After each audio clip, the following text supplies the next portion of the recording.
Before we get to Daniel chapter 3, though, Brother Andrew knows I like that song, although I'm not sure he knows why I like that song so much. But I remember, thanks Brother Andrew for doing that before I got to preach here. I remember when Brother Andrew and I were younger men than we are now. For me, I was early high school, and growing up in a Christian home, everything's put before you, everything's told, this is what you do, this is how you do, everything is laid out for you. And that's not a bad thing. But when you get to that age, that high school age, and pretty close in there, you have to make a decision. Why do I serve God? And I was at that place, and I was struggling with it, and I serve God because my parents tell me to serve God, but do I serve God because I want to serve God? And I don't remember what the occasion was, but Brother Andrew and his family were at our church, and Brother Andrew sang that song. And it really spoke to me, and it helped me with my resolve that I serve God because I want to, because He loved me. He loved me enough to include me, just like David included Mephibosheth. He didn't have to. He didn't do any of those things. He didn't have to do those things, but He did it. And it was at that moment it was really personal in my life. And I really appreciate you singing that song, Brother Andrew, even if it did completely wreck my train of thought before I got up here. But we're going to be in Daniel chapter 3 tonight. I can reorganize my thoughts enough. Some of you guys knew I was preaching tonight. Those are the people in the room that are gluttons for punishment. All right, we're going to be in Daniel chapter 3, and we're going to begin reading in verse 1. The Bible says in chapter 3, verse 1, Nebuchadnezzar the king made an image of gold, whose height was 80 cubits, and the breadth thereof 6 cubits. He set it up in the plain of Dura, in the province of Babylon. Then Nebuchadnezzar the king sent together the princes, the governors, and the captains, the judges, the treasurers, the counselors, the sheriffs, and all the rulers of the provinces, to come to the dedication of the image which Nebuchadnezzar the king had set up. Then the princes, the governors, and the captains, the judges, the treasurers, the counselors, the sheriffs, and all the rulers of the provinces were gathered together unto the dedication of the image that Nebuchadnezzar the king had set up. And they stood before the image that Nebuchadnezzar had set up.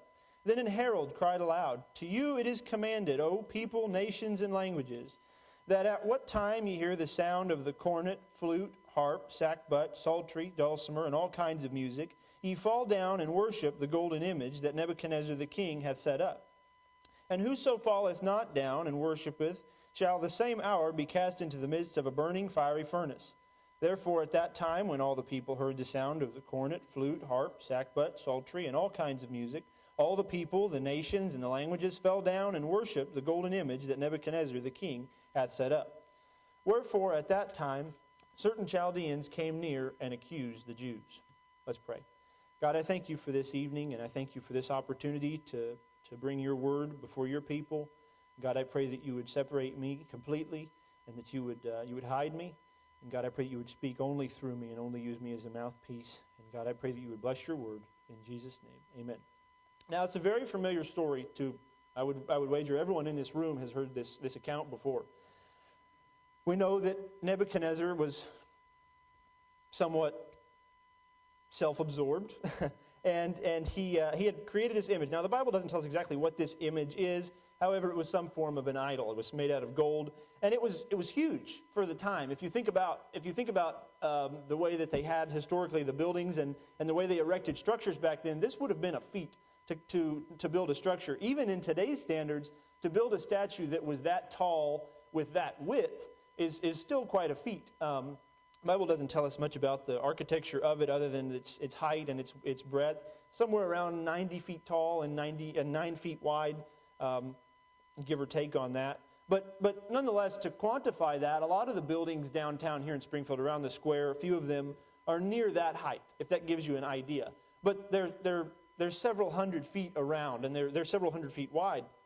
So we look at them and we think, that's it's a neat building, or that's really cool architecture, but we don't really think about the structure that it had.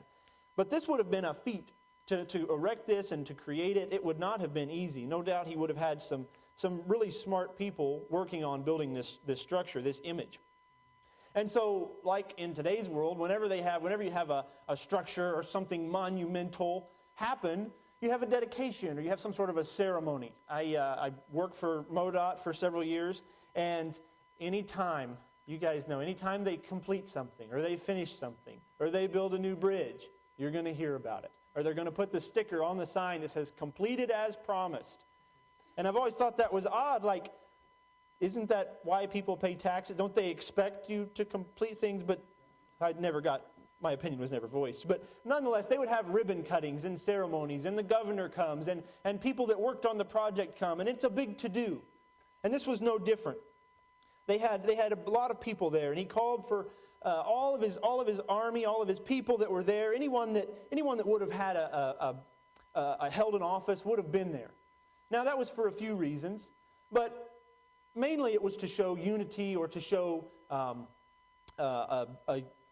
everyone was paying homage or to the deity that Nebuchadnezzar was and what he was trying to be, what he thought he was.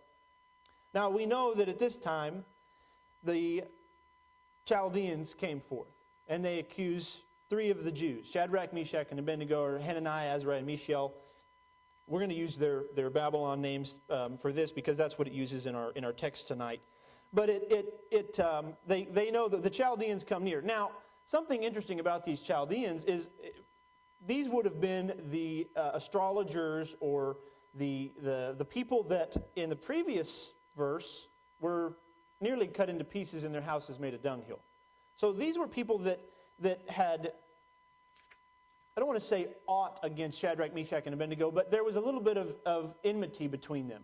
And that was due to the fact that Shadrach, Meshach, and Abednego had been promoted above them and had made them look pretty foolish in the previous chapter. Even despite saving their lives, they were still a little bit upset. So they see this as an opportunity to come before the king.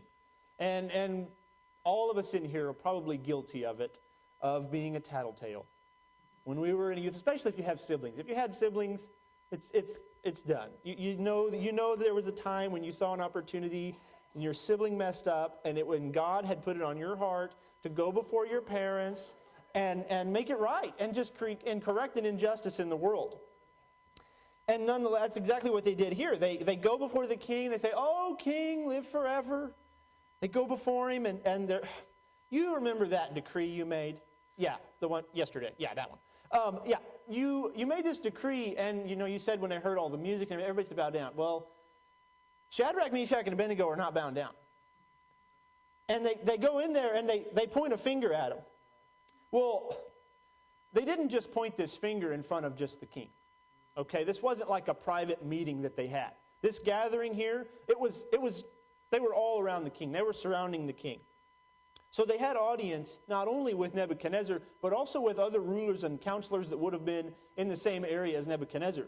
So Nebuchadnezzar has kind of an issue here because he has promoted Shadrach, Meshach, and Abednego. He is the one that made the promotion per Daniel's request in the previous chapter. And yet they have disobeyed a direct decree. But he's been made aware of it in front of all of his underlings. So naturally, the appropriate response is to get very angry. And in his rage, it says, he calls for them. Now, when he calls for them, he acknowledges their position. And this is what I mean. Nebuchadnezzar, and we've all heard the story of several of the accounts that they give us of Nebuchadnezzar. He was a really hasty guy. He rushed to judgment very quick. He didn't really have levels of punishment. It wasn't really like, well, if you do this, then you get a ticket, or if you do this, then you get a probationary period at this point. No, he was kind of a black and white king. If you messed up, his go-to punishment was, we're going to cut you into pieces and we're going to make your house a dunghill. That's kind of his go-to for whatever reason. And this is a side note. In the next chapter, I really appreciate how hasty God was with his judgment on Nebuchadnezzar. Whenever he banishes him from the kingdom and he makes him as a beast of the field, I really appreciate that. Maybe that's the flesh in me that's like happy about the retaliation. It's like, yeah, that was free. Anyway, so Nebuchadnezzar here in verse 13, it says, Then Nebuchadnezzar in his rage and fury commanded to bring Shadrach, Meshach, and Abednego. Then they brought these men before the king. Nebuchadnezzar spake and said unto them, Is it true, O Shadrach, Meshach, and Abednego? Do ye not serve my gods, nor worship the golden image which I have set up? Now if ye be ready, that at what time ye hear the sound of the cornet, flute, harp, sackbut, psaltery, and dulcimer, and all kinds of music, ye fall down and worship the image which I have made well. But if ye worship not, ye shall be cast the same hour into the midst of the burning fiery furnace. And who is that God that shall deliver you out of my hands? Now there's a few things to note in what we just read. One, as hasty as a king as Nebuchadnezzar was, he was willing to give them a second chance, which is uncharacteristic. So, there was an acknowledgement of the offices that they held, because these were not just some Hebrew boys that had been captured and taken into captive by Babylon. These were men of the authority structure of his government. They were rulers. They were set over the affairs of Babylon. So these were men that people knew. This wasn't like something like, who are those people? These people would have been known by everyone that was viewing here. And he gives them a second chance. But he kind of speeds over it. First he poses the question, like, is this true? Like, was there a reason you're doing this? What is it? And he doesn't even let him answer. He just goes right into it. And he says, okay, now when you're ready here, okay, where it's going to happen, you're going to hear the music again, and that's the time you bow down, okay? It's simple, okay? It's not hard. And he also says, when he's confronting them about this in verse 14, it's two parts. It's two parts. He says, Do ye not serve my gods, nor worship the golden image which I have set up? Now this is interesting because one could just lump all that into one and say, do not serve my gods. But I think what we're looking at here is Nebuchadnezzar would have had deities that they would have worshipped in Babylonian culture, and in that part of the world they would have had gods, whatever those gods they would have established with fictitious things or elements of creation. It doesn't matter, but they would have had gods. So this differentiates a little bit that not only do you not worship the false gods that we already have, but you're also unwilling to bow down and worship this image, this idol that I've created, this image. So it's separate. It's not just one issue here. It's not just about the idol that they wouldn't bow down, but that they wouldn't even worship the gods that were previous. And he makes a note here at the end of verse 15, and says, Who is that God that shall deliver you out of my hands? Now Nebuchadnezzar was not foreign to God, the one true God. He had an encounter previously when he had the dream. It couldn't be interpreted in any way. No one could interpret it. Daniel comes before him and interprets the dream. Tells him exactly what the dream was and what the meaning of it was. Something that no one else could even do. Not even Nebuchadnezzar could remember the dream. So he knew that there was a God that these Hebrews that they served. So his encounter here is referenced. And he says, And who is that God that shall deliver you out of my hands? As if to say, I know your God's pretty good. You know, I've seen what he did, and that was great and all, but look at my kingdom, okay? Look what I've created here. Did you see the statue? Yeah, did you see the image, the thing I made? It's huge, okay? I had to gather the smartest people in the world, possibly, to build that, okay? And then let alone the expense that it took to make that, all right? I'm kind of a big deal. And I know your God's really cool and all, but who is that God that can deliver you out of my hands? There's an arrogance. Now, Shadrach, Meshach, and Abednego, verse 16, answered and said to the king, O Nebuchadnezzar, we are not careful to answer thee in this matter. That means that they had already made their decision. See, remember we talked about how hasty Nebuchadnezzar was as a king? He wasn't one typically to give second chances. So when they made their decision out in the plain of Dura not to bow down, they had already accepted this is it. This is the end. They heard the herald. They heard what he cried. They heard that he said, you're going to be cast the same hour into the fiery furnace. They already knew that. In their minds, it would not be a leap for them to think when they get taken before the king that this is it. They were not expecting a second chance here. Now, in my mind, I put myself in the situation of Shadrach, Meshach, and Abednego, and I think to myself, okay, I make this decision. In the heat of things, we hear the music, we think, no, that's not what we're supposed to do. That's not right. We know there's one true God that only deserves our worship, and we're not willing to extend that to anything else. And we make our decision, and we're like, okay, this is it. This is it. Great living with you guys, They've accepted it. And then they get told, hey, king wants you, and it's not good. And they're on their way there, and they're like, man, this is it. This is the end. We're going. We're done. And they get in there, and they get presented a second chance. How bizarre is that? This king that is known to be hasty to judgment and hasty with his executions has given them a second chance, has given them an opportunity to go back on the decision they already made. Now, I don't know about you, but I'm not sure that I would have had the same resolve. I don't know that I would have not thought about it for a minute. Okay, well, we do. That was close. That was close. Maybe this is a sign from God. Maybe this is a message from God that we need to take this out. Maybe we need to just go ahead and we'll ask for forgiveness later. But that's not what they did. They said, we're not careful to answer thee. We've already made our decision. You're the one still caught in between this. We've already decided. And they say, if it be so, our God whom we serve is able to deliver us from the burning fiery furnace, and he will deliver us out of thine hand. There's something really special about a lot of these verses in Daniel chapter 3. There's often, in several of them, there's two parts. So the first thing we saw, back up in verse 14, was he said, is it true that you don't worship my gods, nor the golden image? So he says, it's one thing to not do this, but then when they answer, they give him a twofold answer. They say, our God is able to deliver us from the burning fiery furnace. He's able. They acknowledged his power. They said, if he's able, if he so chooses. But they didn't say, and he's able to deliver us out of thine hand. They said, he will deliver us out of thine hand. They had resolve. They knew that it was not a matter of if he chooses to deliver us. They knew deliverance was inevitable. That was happening. That was coming.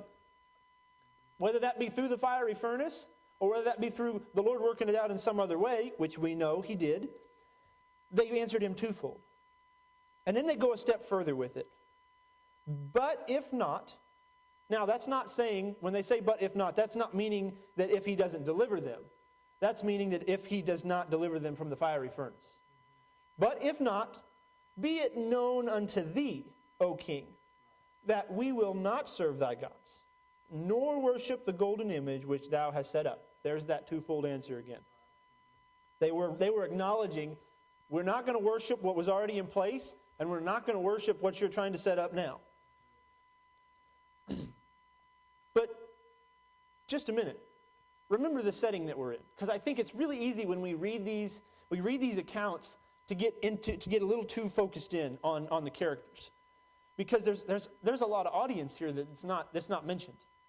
Remember, they're still in this setting with all the counselors, all the rulers, all the other people from the provinces. They're all spectating on this right now. They're all watching this happen. Okay, so they're watching a disagreement between the king Nebuchadnezzar and three of his rulers that possibly held higher office than some of them did. So not only do they say, we're not careful to answer you, we're going to do this thing, we're going to do this no matter, this is what's going on, we've made our decision. And then they take it a step further, and they can make it real personal, which just makes Nebuchadnezzar all the more pleased. They say, be it known unto thee, O king. So they acknowledge his leadership. They acknowledge that he is a king. They acknowledge that he has power, even to an extent over them. O king, that we will not serve thy gods, nor worship the golden image which thou hast set up. Then Nebuchadnezzar was fine with it, and they went through the HR process, and everything was fine. No, that's not what it says. It says, "Then was Nebuchadnezzar full of fury, and the form of his visage was changed against Shadrach, Meshach, and Abednego. Therefore he spake and commanded that they should heat the furnace 7 times more than it was wont to be heated." So this word visage, it kind of threw me off because it's probably not in most of your vocabulary on the daily. I'm just guessing. It's not in mine. But it's really specific, okay? And it has to do with the facial expression, but it has to do more specifically with the fact that he was so angry, his nostrils flared. He was so angry, it was displayed on his face. And I think a lot of this anger comes from the point of his arrogancy and his self-absorption. Because he's king. If he snaps his fingers and tells people to build a 90-foot tall statue or image, it happens. If he tells people to go make somebody else's house as a dunghill and cut them into pieces, they do it. We know that they do it because we saw some of the people that were in charge of that in the last chapter, because Daniel caught one of them on the way to go carry that out and stopped it. So they knew that he was very powerful. And now 3 people, 3 men, by the way, just side note, a lot of people like to call the 3 Hebrew boys. These were not boys. These were men. In fact, Nebuchadnezzar acknowledges that they're men later on because he says, "I see 4 men loose and walking around." They were not the 3 Hebrew boys. These were men of resolve. Just extra. So he gets angry. And he has these 3 men standing in his chamber, and they point a finger and they defy the power that he has. And it angers him. Now, this boldness that they had, because it required boldness. As I was studying this, I thought, well, maybe it wasn't boldness. Maybe it was just more of obedience to God. But that couldn't be farther from the truth. Now, yes, it was obedience to God, but their execution of the obedience of God was one that was executed with the utmost boldness. And boldness, I dare say today, to bring this to a little bit more of a personal level, is not something often found in the lives of Americans. And to take it a step further, it's not found in the lives of many Christians either. And there's not an excuse for it other than our own lack of observance to the power that God has. Now, if we back up and we look at verse 17, this 17 is kind of where we're going to focus in. It says here in 17, this is right after they tell him we're not careful to answer. It says, "If it be so, our God whom we serve is able to deliver us from the burning fiery furnace." One thing I love about this is a living book. This is not a historic text. This is not for, that was written for them or that was written long ago. This is a living book. When we read that verse right there and it says, "If it be so, our God whom we serve," that's we. That's us. That's not they, we. That's us, we. Okay? That's you and I. That same God here that says we serve is able to deliver us from the burning fiery furnace. Put whatever you want in there. It doesn't have to be fiery furnace. Put whatever you want in that verse. Deliver us from oppressive people, trials of life, and oppressive government. There's something we all know a little bit about in the past couple years. Put whatever you want in that verse. And you can read that verse with the same power, the same authority that Shadrach, Meshach, and Abednego read that verse with, because it meant just as much to them as it can mean to you and I. But only if we choose to observe it. It doesn't matter that they might die in this situation. They had already made resolve that it didn't matter the outcome. I think of the verse in Job chapter 13 where he says, "Though he slay me, yet will I trust in him." Job had more trials than anyone in this room. We'll just say that. I think we're safe. Job had more things going on in his life. Possibly felt more pain than Shadrach, Meshach, and Abednego were looking at. Now, I don't know that to be true. I've never been burned alive. I can't imagine it's pleasant. But Job had the kind of emotional pain that some people in this room have felt. And Job still could sit there in his situation and say, "Though he slay me, yet will I trust him." That same boldness, that same courage, that same resolve is the same resolve that Shadrach, Meshach, and Abednego had. And I challenge you that it's the same one that you and I can have. We have access. Our God whom we serve is the same God. It's the same powerful God that let them stand before a king, arguably the most powerful king in the world at that time. We don't know exactly how far his kingdom stretched, but we know that it was most of the known world. They could stand before that king, that man, and acknowledge that he was no deity. There was no power in him, save that of government, and say, we choose the opposite of what you say. And we don't care, whatever decrees you make, whatever punishments you can come up with, our God is able to deliver us. Now we know the story. We read down, and we know that they throw them in there. And the fire is so hot that it kills the people that were throwing them in. Now I thought about this fiery furnace for a second.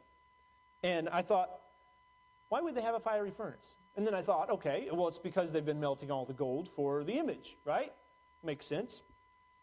Now, a step further into that means that gold melts at somewhere around 1950 degrees. Didn't know that, but I learned that.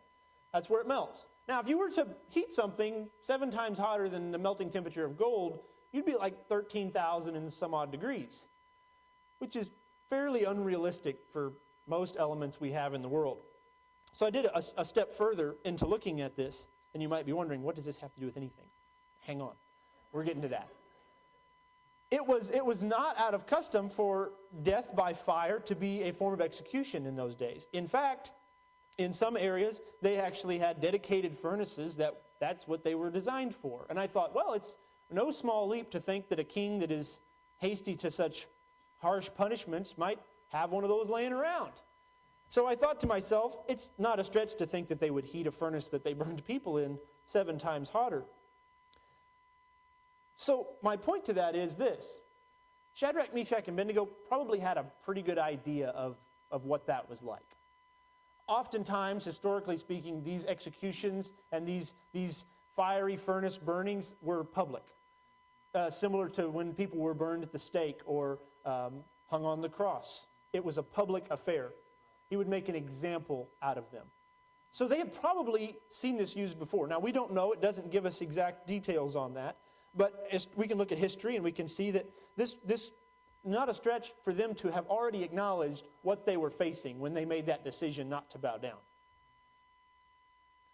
I think sometimes in our lives, we look at situations and we may not know the full repercussions of our actions. We might think we know, but oftentimes whenever we actually make a decision that separates us from society or separates us from the norm or the normal work dynamic that goes on or the interactions between people, when we make a decision that completely separates us from that, we might think we know the repercussions, but I think we probably don't know how severe they are until we experience them. And I think to myself, as they were heating that furnace, did Shadrach, Meshach, and Abednego ever have a moment of doubt? Because in my mind, I'm thinking about this, and I'm thinking if they heat this furnace that hot, Shadrach, Meshach, and Abednego could probably feel the heat off of it. I don't think that God protected them or put such a hedge that they couldn't experience the heat of a distant fire. I don't think that's the case. Now, do I believe he protected them in the furnace and from all harm and any trace of fire? Absolutely. But I think that they would have been able to see how bright it was. They would have been able to feel some of the heat from a distance and know that there was a fire burning over there. And I think at that moment it would have become really real for them. It would have been a moment of, whoa, this is happening. This is actually happening. I had one of those moments recently. This past week, actually. I'll spare you the details of what it was, but I had to make a pretty large decision in my life. And I was like, this is what God wanted. I knew about it. I'd prayed about it. No issues there. And it came time to actually make the decision. The time for talk was over. And I was faced with it, and I was standing before it, and I thought, this is actually happening. And as I walked through it, I knew that it was of God, and I had, like I said, I had prayed about it, and I knew this was the decision to make. But in that moment, I had peace from God, but there was still an element of looking at that and knowing this is a life-altering decision that there is not a reset button for. And while mine was not as severe as being burned alive, I can't help but think they wouldn't have had a moment of understanding that this is it. So I challenge you tonight. We can read these stories. We can read these accounts. And these are true stories. We call them stories, but they're real. These were people that actually lived. We can read numerous accounts of God blessing people in the Bible. God doing something amazing for them. But don't forget for 1 minute, and don't ever think that we serve a different God. Don't think that the God in the Old Testament was any different from the God in the New Testament. Don't think for a minute that the God of the Bible, the God that we read about with our eyes, is any different than the God that works in our hearts every week and every day and does things that we don't even see, things that we don't even know about, harm that He protects us from that we have no idea that was ever harm to us. He's the same God. And if He's not your God tonight, you have the greatest opportunity of anyone in here. Because in this story, if you haven't heard this story, there's one that comes and he shows up in the furnace. And Nebuchadnezzar says he's like unto the Son of God. Now, I don't know how Nebuchadnezzar knew what the Son of God looked like. I don't know how he made the connection. Maybe somebody more studied than I am could explain that to me. But I don't know how he made the connection of who the Son of God was. But he looked in there and he said, one is like the Son of God. And he calls him out of there. And you know what? Jesus was sent to die on the cross for your sin just the same as He went and saved Shadrach, Meshach, and Abednego. Out of their trials, out of their demise, their utter demise, He saved them. And He did the same thing for you and for me when He died on the cross for your sins. And He can become that God for you. He can be that God that they had. Don't ever let a moment go by in your life where you think that the God of the Bible is not the same God that works in your life every day. Don't ever think that the God you pray to on a daily basis is not the same God that spoke to Abraham or spoke to these men through their hearts or whether that was through their ears. Don't ever think for a minute that there's two different gods, because there's not. Let's pray. God, I thank You for tonight, and I thank You.